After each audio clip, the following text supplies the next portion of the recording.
comenzar con el ciclo de entrevistas por el 12º aniversario de la Ley de Servicio de Comunicación Audiovisual, mejor conocida como la Ley de Medios o mal nombrada como la Ley de Medios. Y el primer entrevistado va a ser Marcelo Maisonave. Marcelo Maisonave es abogado,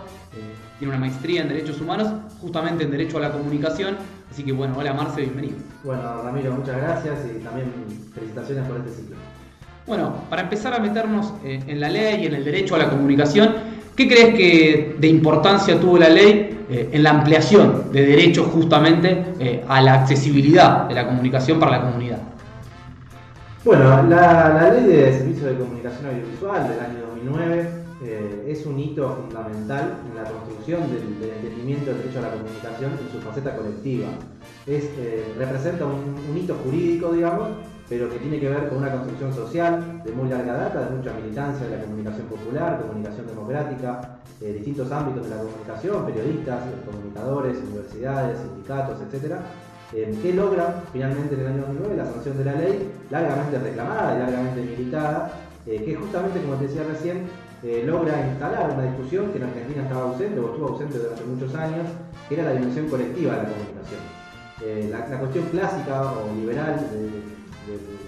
de toda la historia, del entendimiento de la libertad de expresión, se reducía justamente a la faceta individual de la libertad de expresión. Esto es el hecho de que no haya censura, de que no haya represión, de que uno pueda decir libremente y canalizar y expresar libremente sus ideas, sus pensamientos, sus creencias, su ideología, su accionar periodístico, pero faltaba justamente toda la otra parte, que es que se promueva un ecosistema plural, diverso, democrático, amplio y que integre a voces que históricamente habían estado excluidas o ausentes en la comunicación, en la agenda pública.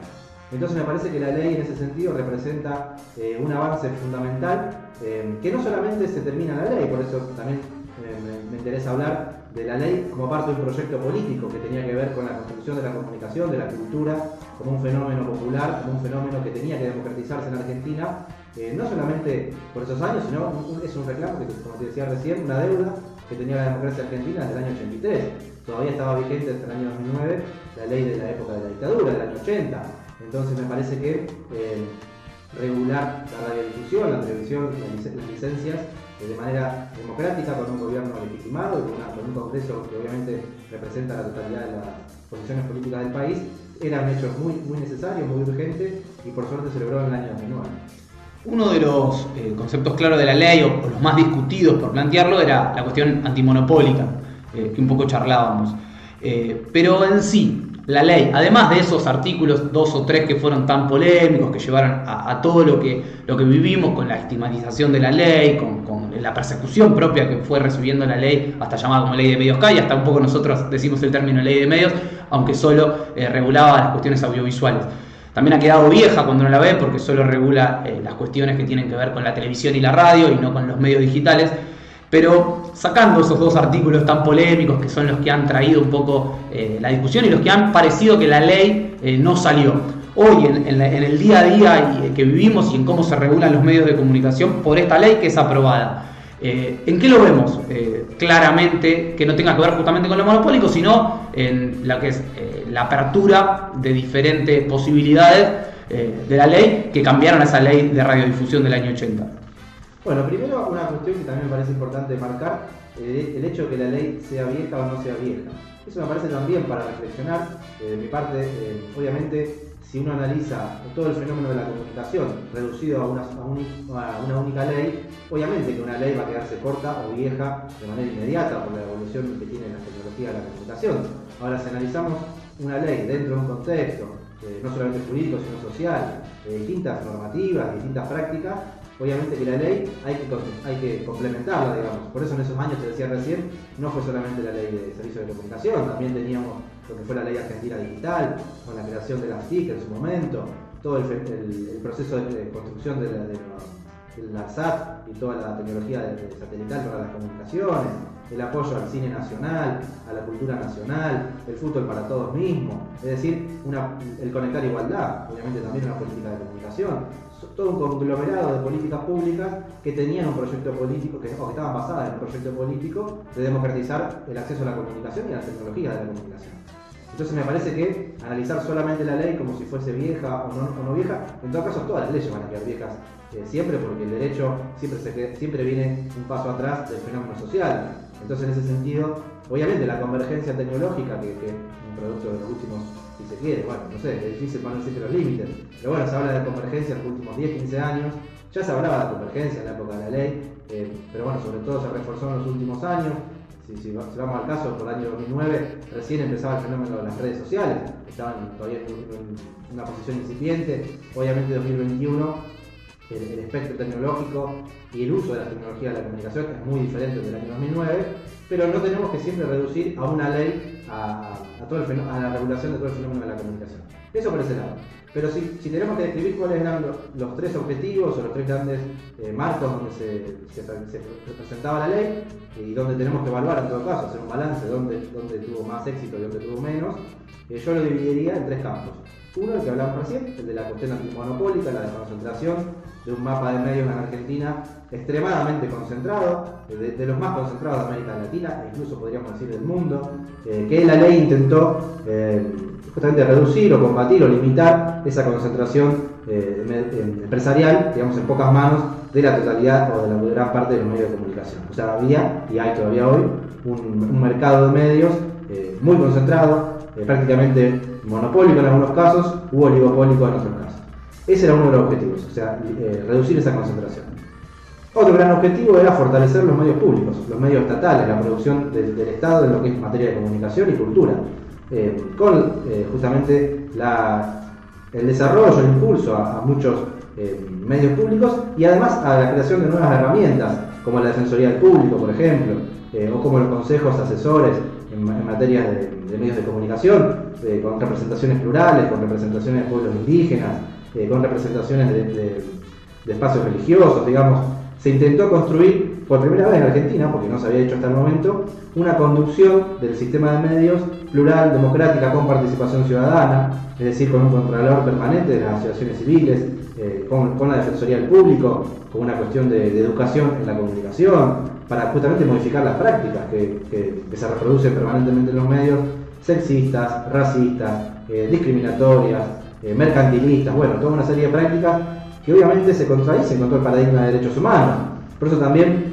ahora vamos al tercer objetivo, pero la ley se enmarca también en un proceso de construcción de derechos humanos a nivel internacional, a nivel interamericano, que Argentina recepta con fuerza en la reforma del año 94. Cuando Argentina reforma la Constitución del año 94, incorpora una serie de tratados de derechos humanos con jerarquía constitucional, y esto también tiene un impacto progresivo, obviamente no es inmediato, todavía al día de hoy hay muchas deudas pendientes en esta materia, pero tiene que ver con la construcción de un paradigma de derechos humanos, con nuevos resortes o agencias de derechos humanos internacionales, las relatorías de libertad de expresión, tanto de Naciones Unidas como de la Comisión Interamericana de Derechos Humanos, es decir, una serie de construcciones de estándares de derechos humanos que con el paso del tiempo se van consolidando. La ley se enmarca claramente en esos paradigmas. De hecho, fue una de las leyes más elogiadas, tanto de Naciones Unidas como de la Comisión Interamericana de Derechos Humanos, en materia de comunicación. Y el tercer objetivo, para no irme tanto, era justamente lo que decías recién, de darle fuerza, darle legitimidad, tanto social como legal, a los medios sin fines de lucro, a los medios que están a cargo de asociaciones civiles, vecinales, sindicatos, universidades, distintos espacios de la sociedad civil, que a partir de la ley, formalmente, porque si bien ya tenían algún acceso a través de algunas reformas parciales que se habían hecho a la ley anterior, finalmente con la ley de medios se les da un lugar que no tenían, se produce un hecho histórico en ese sentido, sí, dándoles una posibilidad de acceder a licencias de radio y televisión como nunca la habían tenido. Y también se les da, como te decía recién, asiento en todo el conglomerado de la conducción de la comunicación, no solamente en lo que era el AFCA, hoy en ACOM, sino también en los consejos paralelos o en la misma participación en la Defensoría. Teniendo en cuenta este último punto que tocás, ¿qué pensás vos, y saliendo de la ley en sí, sino en general y en la sociedad? Porque uno a veces habla de pluralidad de voces y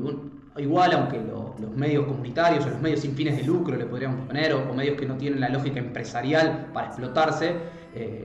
les cuesta competir con cualquiera de los medios que sí tiene esa lógica y que además tiene una lógica de pauta y propia de la lógica del Estado y de la política que llevan un desarrollo que le cuesta llevar la comunicación o lo que es la pluralidad justamente a todos los medios. Ahora, sacando eso, para las organizaciones sociales, para las universidades, para los pueblos originarios. ¿Qué importancia crees que tiene la ley y que tiene en el desarrollo de la comunicación en toda la comunidad? Y acá está la ley o no esté la ley, sino en sí, en la comunicación, en la comunidad como derecho humano. ¿Qué importancia tienen para vos las asociaciones civiles, las universidades, todo este tipo de instituciones que no tienen que ver con la lógica empresarial de la comunicación y qué pueden sumarle o aportarle a la comunidad en general desde la comunicación? Bueno, primero, un paréntesis breve, justo tocaba el tema de la pauta publicitaria, pauta oficial, como se puede entender. Hacía referencia a la privada también, pero bueno, en cuanto a la pauta oficial, la ley hace una mínima mención, solamente con algunos criterios de designación de esa pauta, y sigue siendo al día de hoy un reclamo muy importante de este sector de la comunicación popular o sin fines de lucro. Nunca se ha podido resolver esto de manera consensuada, de manera, digamos, de una legitimidad real, de un consenso con todos los actores del ecosistema. Por eso también eso es un punto importante, que es una de las grandes deudas pendientes. De hecho, ya era remarcado en los 21 puntos de la Coalición por la Redifusión Democrática del año 2004, reiterados en la actualización de esos 21 puntos en el año 2016. Bueno, y obviamente al día de hoy sigue siendo una cuestión pendiente. Y la importancia que tiene el sector de la comunicación sin fines de lucro es fundamental. Es realmente lo que puede ser una transformación de la política cultural de la comunicación, entendida como fenómeno social, digamos. Porque obviamente los medios con fines de lucro, que tienen todo el derecho a existir, de hecho la ley amparaba un 33% del espectro y obviamente en ningún momento se representaban como trabas al desarrollo de los medios comerciales, todo lo contrario, se estimulaba incluso la pluralidad dentro del espectro comercial. Lo que no se pretendía era que haya un monopolio o un oligopolio de pocos empresarios en todo caso. Entonces el sector sin fines de lucro tiene un rol fundamental. Ahora bien, obviamente necesita un apoyo estatal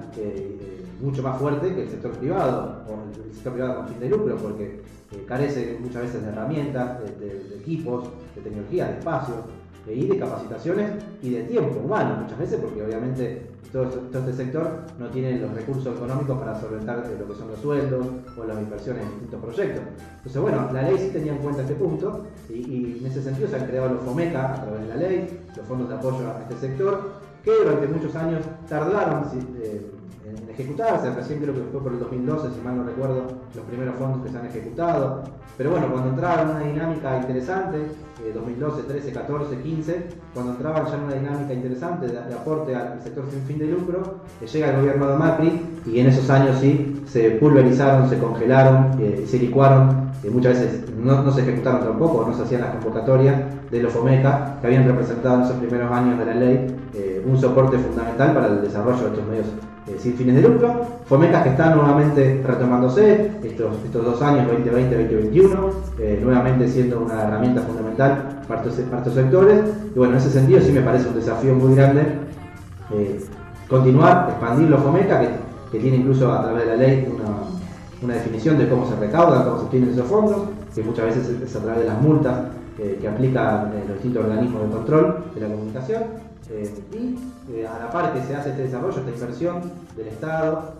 en los medios sin fines de lucro, un avance en lo que es la capacitación y la formación de cuadros de la comunicación popular, porque inevitablemente se necesitan cada vez más técnicos de sonido, en producciones audiovisuales, editores de videos, programadores, camarógrafos, guionistas, periodistas, actrices, actores, bueno, un montón de personas que tienen que estar dedicadas a esto, y para hacerlo necesitas un apoyo económico y la capacidad, la formación para poder hacerlo. Teniendo en cuenta esto que planteás, de lo que es la formación, de cómo se ha trabajado a través de los FOMECA, con los medios comunitarios, o con los medios, no decirle comunitarios a todos, porque son algunos son los que son comunitarios, sino medios que no tienen que ver con la lógica tradicional. ¿Crees que el desarrollo de la ley, porque uno a veces cuando charla y cuando habla entre compañeros y compañeras y empieza a pensar eso, dice, bueno, como que la ley fue un gran fracaso, como que la ley no funcionó, como que no pudimos ir por eso, porque pareció que la única guerra o la única batalla era Clarín o era los oligopolios de los medios de comunicación. Pero vos, ¿qué le ves de positivo a la ley de acá, ya 12 años de haber sido sancionada? Porque es la ley que todavía regula, si bien, como decíamos, estuvo hasta el fallo de la Corte, que hablábamos ayer hace un rato. Me parece que, ¿qué ves vos de la ley actual que sí cambió algunas cosas importantes en lo que es el derecho o la comunicación en general en la Argentina y en América Latina. Bueno, para eso es importante ir a la historia, porque vamos a entender la ley como el resultado parcial, porque obviamente la historia continúa, no se detiene en el año 2009, el resultado de un proceso histórico que tenía mucha participación ciudadana, no solamente a nivel argentino o a nivel latinoamericano, sino a nivel global. El derecho a la comunicación empieza a hablarse en Naciones Unidas, en la UNESCO, en los años 60, 70, finales de los 60, en toda la década del 70 y hasta la década del 80. Justamente era un reclamo que en un momento se sintetizó en la sigla NOMIC, del Nuevo Orden Mundial para la Información y la Comunicación, lo que fue el informe McBride del año 80 de la UNESCO. Bueno, era todo un proceso histórico de los países de lo que se llamaba el tercer mundo, países no centrales, no las potencias ganadoras de la Segunda Guerra, que justamente discutían la comunicación internacional, porque así como se reproduce en Argentina la concentración mediática, también a nivel global, en lo que era y sigue siendo al día de hoy, la concentración en pocas agencias informativas de escala internacional de las grandes potencias globales. Entonces, esto es una discusión histórica que tiene, como te digo, ya varias décadas de desarrollo, contraponiendo justamente el derecho a la comunicación en contraposición, o en todo caso en complementación con el derecho a la libertad de expresión en su faceta individual, que es siempre la gran bandera de los medios hegemónicos, digamos. La defensa a ultranza de la libertad de expresión a costa de cualquier cosa, a costa de fake news, a costa de difamaciones, a costa de la hegemonía discursiva. Entonces, bueno, en contraposición a todo eso, el derecho a la comunicación se fue eligiendo, como te decía, a nivel internacional y también con muchos autores. En mi investigación tuve el gusto, digamos, de encontrarme con Luis Ramiro Beltrán, el autor de la comunicología de la liberación en su momento, la comunicación horizontal. Digamos, hubo mucho desarrollo en América Latina, desde Bolivia, pero mucho desarrollo en toda América Latina de teoría y de práctica de radios comunitarias. Bueno, Asociación Mundial de Radios Comunitarias, digamos, hay una gran cantidad de grupos, de asociaciones, de federaciones internacionales o regionales que promovían el derecho a la comunicación. Esto tiene su desarrollo y su particularidad de cada país, como venía diciendo. América Latina sale de las dictaduras durante la década del 80 y bueno, con la recuperación de la democracia hay un montón de deudas pendientes que se van trabajando o militando en cada país de distintas maneras. Bueno, está de más decir la hegemonía neoliberal en Argentina en los años 80 y 90 como resultado del proceso de la dictadura, pero también con un agravamiento del proceso de privatizaciones, de mercantilización de la comunicación también, con la privatización de los canales en los años 90. Bueno, todo ese proceso también generaba resistencia, o sea, así como había una hegemonía del neoliberalismo, también había resistencia. Bueno, estas resistencias se anclaban en el sector popular de la comunicación, en las universidades, en las militancias, en distintos proyectos periodísticos de resistencia, y tiene finalmente en el año 2009 el impacto de la ley. Pero este complejo social, digamos, de militancia por la comunicación democrática no empezó ni se acabó con la ley, digamos. Sí tuvo en la ley un punto fundamental que tuvo como disparador el conflicto con el campo, o con el llamado campo en su momento. Claramente, la propia historia lo reconoce, cómo Cristina convoca a la Facultad de Ciencias Sociales, a la carrera de comunicación, a los directores de la carrera, para que justamente discutir. En ese momento había habido una cobertura de TN muy agraviante, muy discriminatoria de algunos sectores sociales en la época de los piquetes de los sectores exportadores del campo. Bueno, la facultad emite un comunicado que atrae la atención de Cristina y a raíz de eso Cristina los convoca y se pone a discutir esto. Y bueno, un año posterior se sanciona la ley, con el apoyo obviamente del gobierno en ese momento. Pero quiero decirte, los que impulsaron la ley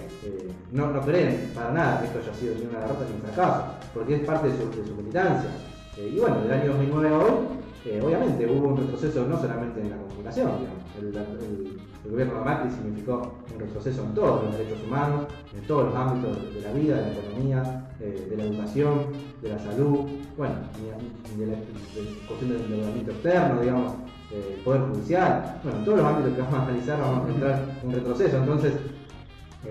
achacar o considerar que fue una derrota únicamente la derrota de la comunicación, y me parece que es un poco injusto, y un poco no ver la historia y no entender la historia como una dinámica. Obviamente todos los triunfos son parciales y las derrotas también. Y bueno, al día de hoy el legado es muy importante porque puso, me parece, en agenda no solamente la ley, sino todo ese complejo que te decía antes, entender la ley dentro de un contexto, no de manera aislada. Creo que hoy el argentino, la argentina, reconoce que hay un conflicto en la comunicación. algunos tendrán una opinión, otros tendrán otra opinión, pero es casi imposible encontrar a alguien que no sepa o que no entienda o que no reconozca que hay un conflicto. En todo caso, hay un conflicto. Bueno, a partir de ahí vemos cómo se canaliza, cómo se trabaja para que ese conflicto tenga una solución o una salida más democrática. Pero bueno, el conflicto está presente y la ley ha servido muchísimo para eso. Fabián Misiré, que es exdecano de la Facultad de Ciencia Política y Relaciones Internacionales, es comunicador social, se estudia comunicación social obviamente, y ex vicerrector de la universidad, siempre dice, una de las cosas que dice, que es la ley más discutida de la historia argentina. Él dice que es una ley que por eso también hay que defenderla y que no es solo una derrota, no haber podido con los artículos antimonopólicos, pero sí en sí la ley, toda la discusión y todos los actores de la comunicación de la Argentina, y de no solo la Argentina sino de casi toda América Latina, hayan participado, le da un valor importante a la ley. Teniendo en cuenta eso, ¿qué pensás vos que sería, pensando ya en el futuro, cómo deberíamos empezar a abordar la comunicación? Intentar trabajar sobre esta ley, empezar a trabajar leyes distintas que sumen a esta ley, como vos hablabas de lo que fue Conectar Igualdad, si bien no fueron programas sino leyes, cuestiones que le van sumando a lo que es el derecho a la comunicación integral y no solo lo que son los servicios de medios y la comunicación que tenga que ver con la lógica de los medios de comunicación como los conocemos tradicionalmente. ¿Qué crees que debería trabajarse? Trabajarse sobre la ley que existe, intentar apuntar sobre esos artículos y sobre la propia constitucionalidad que se le dio a la ley por parte de la Corte, o quizá empezar a trabajar por otros ámbitos e intentar ampliar la comunicación o diversificarla desde otros ámbitos y no solamente desde la lógica de los medios de comunicación tradicionales. Y yo soy más partidario de ampliar la discusión, porque si vamos a reducirnos solamente a recuperar una ley de la cual ya han pasado 12 años, me parece que vamos a estar enfocados o enfrascados en una discusión que no nos va a llevar al destino que queremos. Pero bueno, antes de eso, lo primero que hay que hacer es entender la importancia de la comunicación. O sea, si no se entiende la importancia crucial que tiene la comunicación en la conformación de la subjetividad de la sociedad actual, cualquier cosa que hagamos, ley, norma, programa, va a ser un parche que no va a alcanzar un resultado exitoso, digamos. Y me parece que en ese sentido sí veo una carencia, si se quiere, en la discusión actual, que no se le da la real dimensión a la comunicación como derecho humano y como la problemática que necesita un abordaje integral. Me parece que en ese sentido sí hacen falta más políticas públicas, pero esas políticas públicas tienen que surgir de la discusión, digamos, de la discusión política, involucrando nuevamente a todos los sectores que habían trabajado por la ley, que quizás en muchos casos se han tenido que replegar o han sufrido las consecuencias del macrismo. Obviamente, como es el sector más débil de la economía de la comunicación, son los que más han sufrido, y obviamente habrá que apoyar una reconstrucción en una primera etapa, que entiendo que es lo que se está haciendo, pero en una segunda etapa me parece que sí es importante poner en un lugar de mucha más importancia a la discusión de la comunicación y también de la cultura, porque van de la mano, digamos. En ese sentido sí me parece que es una deuda pendiente del escaso tiempo que lleva este nuevo gobierno, digamos, y este nuevo ciclo político que se abrió desde el año finales del 19, digamos. Obviamente atravesado por la pandemia también, ¿no? Imposible no nombrarla. Pero parece que, bueno, si le damos la importancia a la comunicación que se merece, a partir de ahí vamos a poder trabajar con más seriedad. Y ahí sí, me parece que hay que abordar lo que te decía antes, algunas cosas que hemos hablado. En primer lugar, grandes programas de apoyo o de formación a los jóvenes en el manejo de las tecnologías de la comunicación. Y muchas veces no hacen falta ni leyes para todo esto. Simplemente hace falta decisión política, inversión, o sea, presupuesto y, bueno, ejecutividad, eficacia en los programas. Un programa que puede tener un plazo de corto de 6 meses, 1 año, de mediano plazo 3 años, 5 años, 10 años. Pero bueno, esto tiene que ver con la construcción de la soberanía en comunicaciones que se había iniciado en el ciclo político del kirchnerismo, pero bueno, quedó trunco, quedó interrumpido y que es necesario relanzar. En ese sentido sí me parece que si se le da la importancia real a la comunicación, a la capacitación en nuevas tecnologías, necesitamos programadores, necesitamos lo que te decía antes, comunicadores, diseñadores, tecnólogos de todo tipo. Me parece que cuanto mayor masa humana, digamos, trabajando en estos ámbitos tengamos, que además tiene salida laboral. O sea, no estamos formando gente para que tenga oficios o profesiones que no van a tener salida laboral, sino todo lo contrario, son las profesiones del presente, ni siquiera ya del futuro. Entonces me parece que una puntapié inicial ahí es la educación, la formación en estos ámbitos. El tema de la desconcentración mediática sigue siendo una cuestión importantísima, parece también fundamental, pero bueno, hay que analizarla ya en este contexto donde las redes sociales, una página, un bloguero, una simple persona en su casa haciendo un podcast o un video en YouTube, está teniendo un impacto que no tenía el año 2009. Y por eso digo que es tan importante la formación de nuevos cuadros, porque en la medida que haya gente capacitada para hacer eso, van a ir surgiendo naturalmente en distintos lugares del país estas personas con capacidad de hacerlo, con las herramientas que se les puedan brindar. Y bueno, después la gran discusión que está presente en todo el mundo, que es la regulación de las plataformas. Pero bueno, eso también es un tema que recién se está empezando a discutir en todo el mundo, pero que bueno, que hay ya algunas situaciones resueltas, o empezando a resolver, por ejemplo en Europa, donde se le está empezando a cobrar un impuesto, digamos, un tributo a las plataformas como Netflix, Facebook o Google. Bueno, ahí también hay todo un desarrollo que hacer, pero bueno, esto se va a poder lograr en la medida que uno tenga soberanía. Si uno no tiene herramientas para complementar a los grandes monopolios, oligopolios tanto internacionales como nacionales de la comunicación, va a ser muy difícil que tengamos la fuerza política para imponer una discusión de otro tipo. Por eso digo, una primera etapa de apoyo, en simultáneo ya lanzar una etapa dándole la importancia que se merece de formación de cuadros, de generación y de apoyo a nuevos emprendimientos de la comunicación democrática.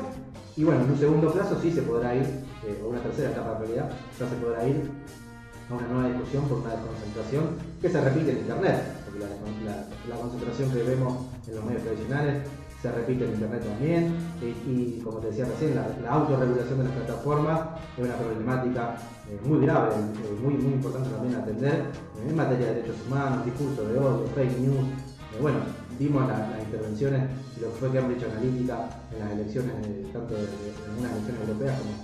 americanas, incluso Estados Unidos, Brasil. Bueno, son todos fenómenos complejos. El tema del lawfare, también cómo impacta o cómo se involucra a medios de comunicación en el lawfare. Bueno, son un montón de problemáticas, pero son de una complejidad que no se van a resolver de manera inmediata, sino que van a ser de mediano plazo. Por eso digo en las distintas dimensiones, el corto plazo y el mediano plazo. Teniendo en cuenta esto que planteas claro y lo importante que se han transformado como actores políticos, que lo han sido a lo largo de la historia, los medios de comunicación, y que quizás en la lógica de la libertad de expresión se ampararon para hacer política, para generar formación de idea y sobre la sociedad, ni hablar. ¿Crees vos que ese quizás es el punto a discutir que genera más polémica en la sociedad, cuando este tipo de medios lo plantean como la libertad de expresión, que es lo que se ataca, y no la concentración mediática o la posibilidad de imponer el pensamiento único sobre la sociedad? ¿Crees que por ahí es donde la discusión tiene que intentar ampliarse para llegar a más actores de la sociedad que comprendan que justamente estos medios son actores políticos que condicionan la vida y el día a día de nosotros, no solo en lo mediático, sino, como decías bien vos, en lo económico, en la salud? Lo hemos visto con la pandemia de la manera más cruel posible y más cruenta. ¿Cómo crees que puede encararse esa discusión de cara a la sociedad, que es quizás la que siempre tiene que validar los procesos políticos? Y bueno, esa es la discusión más difícil, porque obviamente uno cuando plantea un discurso contrahegemónico se enfrenta a la resistencia del hegemónico, digamos. Y bueno, es una situación desigual, porque lleva mucho más tiempo construir una comunidad, construir un discurso común, que justamente plantear discursos de odio, de fascismo, de discriminación, de racismo, de sexismo, de permanente palo en la rueda, de permanente montar, de esas estrategias permanentes de montarse en los malhumores sociales que obviamente existen por una situación de un momento del capitalismo que tiene que ver con la destrucción del tejido social, con el individualismo en tranza. Bueno, son todas situaciones que obviamente afectan. La mayoría de la población trabaja entre 8 y 12 horas al día y vuelve a su casa con un ingreso magro que apenas alcanza para lo mínimo. Es difícil pedirle a esas personas que además tengan una completa participación o comprensión y voluntad de participar de discursos o de acciones contrahegemónicas. Digamos, es muy difícil realmente, pero bueno, es una de las tareas pendientes y es parte también en definitiva de por qué se ha retrocedido en la llamada ola progresista en América Latina. Digamos, cualquiera que haga un balance de lo que pasó en Bolivia, en Venezuela, Brasil, en Ecuador, en Argentina, va a tener ese balance, digamos, que faltó quizás construcción cultural, construcción de subjetividad para justamente afianzar las bases de un proyecto diferente. Pero bueno, esta es la historia de América Latina, por eso tampoco hay que nunca echarse para atrás. Argentina tiene un siglo XX plagado de golpes de Estado, de dictadura, de procesos totalmente discriminatorios. La mujer hasta finales de la década del 60 no podía ser titular de sus bienes, digamos. Estamos hablando de la vuelta de la esquina, recién este año se ha sancionado el aborto. O sea, hay un montón de situaciones bueno, que nos gusten o no nos gusten, se dan así, digamos, son lentos los avances. Pero bueno, si uno ve, como te decía recién, lo que fue la ley de medios en su momento, realmente es un lugar donde sentarse muy diferente a antes del año 2009. Hoy tenemos el fallo de la Corte, tenemos toda la discusión que se dio, tenemos un montón de gente que hasta el año 2009 no entendía esta problemática y hoy sí la entiende, hoy sí participa, hoy sí quiere comunicar. Las redes sociales también fomentan esto, todos queremos comunicar, todos queremos opinar, participar. Bueno, hay que intentar eso, darle un cauce, darle un sentido, obviamente sin limitar a nadie y sin generar ningún tipo de restricción para nada, pero sí darle un sentido político para que tenga un impacto en la calidad de vida de la población, si no va a quedar meramente en una cuestión individual, cómo nos promueve el fenómeno neoliberal. Para ir cerrando, Marce, consultarte y que nos cuentes un poco qué es y que les cuentes a quien esté escuchando cómo se puede sumar a esto para empezar a elaborarlo. ¿Qué es el CEDECOM, el Centro de Estudios de Derecho a la Comunicación? Bueno, el CEDECOM, justamente eso, el Centro de Estudios de Derecho a la Comunicación, es un espacio que formamos el año pasado en la Facultad de Derecho de la Universidad Nacional de Rosario, con también participación de estudiantes, graduados y docentes de la carrera de Comunicación, de la Facultad de Ciencia Política, y otros estudiantes y graduados, como te decía recién, de distintas facultades de la universidad, y también gente que participa en sindicatos o que son periodistas también de nuestra ciudad. La verdad que es una gran alegría haberlo formado el año pasado, en plena pandemia, con virtualidad de por medio. Ahora sí, ya con algunas posibilidades de actividades presenciales. Es un grupo de investigación y de participación, de acción, de activismo, digamos, por la comunicación y por el derecho a la comunicación. Así que invitamos a cualquiera que esté interesado en estos temas, que esté atravesado por estas problemáticas, por estas reflexiones. En definitiva, nadie tiene acá la verdad revelada, ni mucho menos. Estamos construyendo justamente posiciones, así que el CEDECOM es un espacio abierto. Tenemos nuestras redes sociales, tanto en Facebook, Instagram, como en Twitter, o se contactan con nosotros a través de cualquier medio, nos encuentran en las facultades que mencioné. Se pueden sumar a participar, a estudiar, a aprender con nosotros y a proponer actividades que justamente impulsen lo que es la comunicación de una visión democrática de derechos humanos. Y si me permitís, un concepto como para agregar, porque la verdad que cuando lo leí en su momento me pareció una síntesis muy interesante de qué estamos enfrentando. Yo en este caso cito a los investigadores del CONICET, Biagini y Fernández Peyot, que seguramente los conozcan, muchos los conocerán, que construyen el concepto del neuroliberalismo, a diferencia del neoliberalismo. Y lo que dicen es lo siguiente: el neuroliberalismo es un trastorno psicopolítico que se fundamenta en tres dimensiones, en tres categorías. En primer lugar, un fuerte discurso que facilita o promueve posiciones ideológicas egoístas que impregnan a los derechos humanos una concepción posesiva.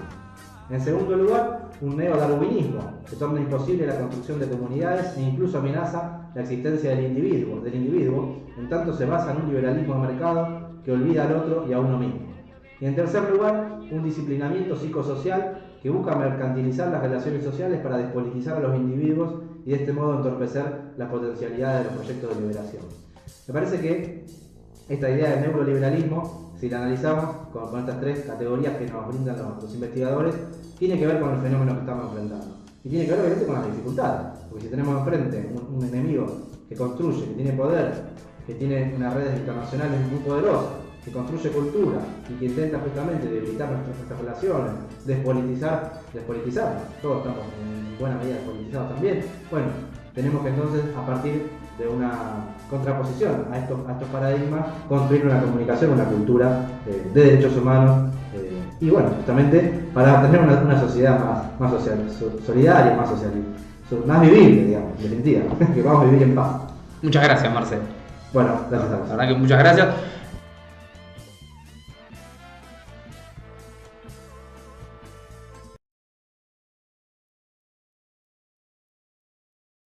Se trata realmente de un instrumento jurídico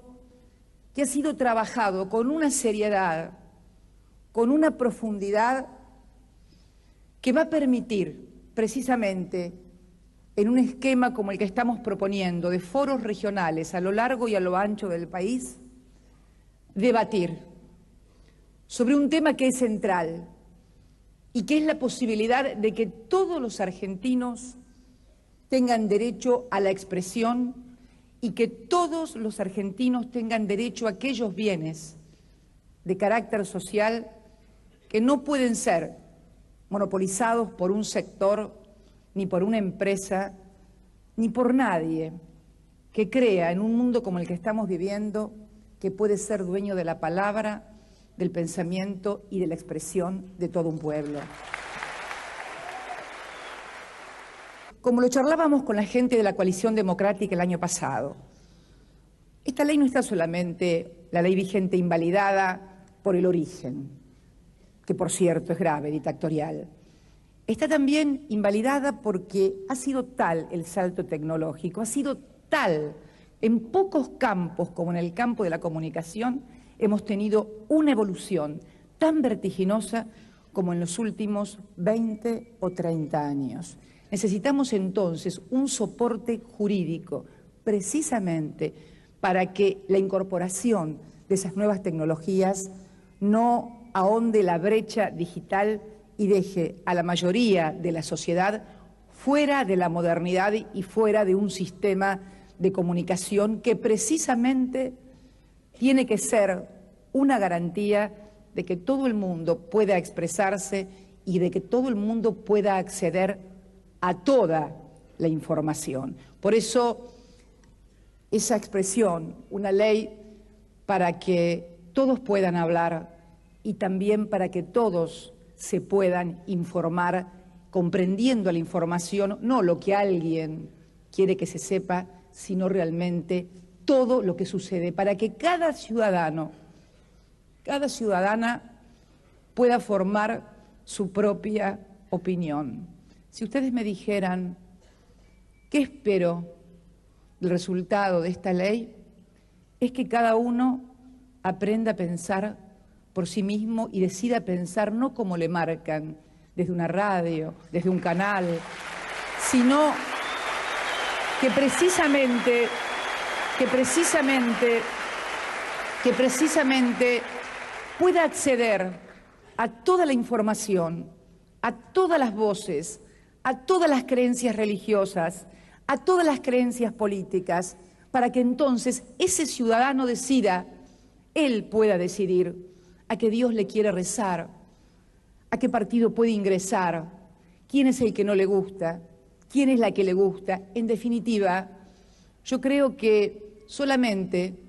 podemos formar ciudadanos libres si esos ciudadanos tienen la posibilidad de formar su propio pensamiento.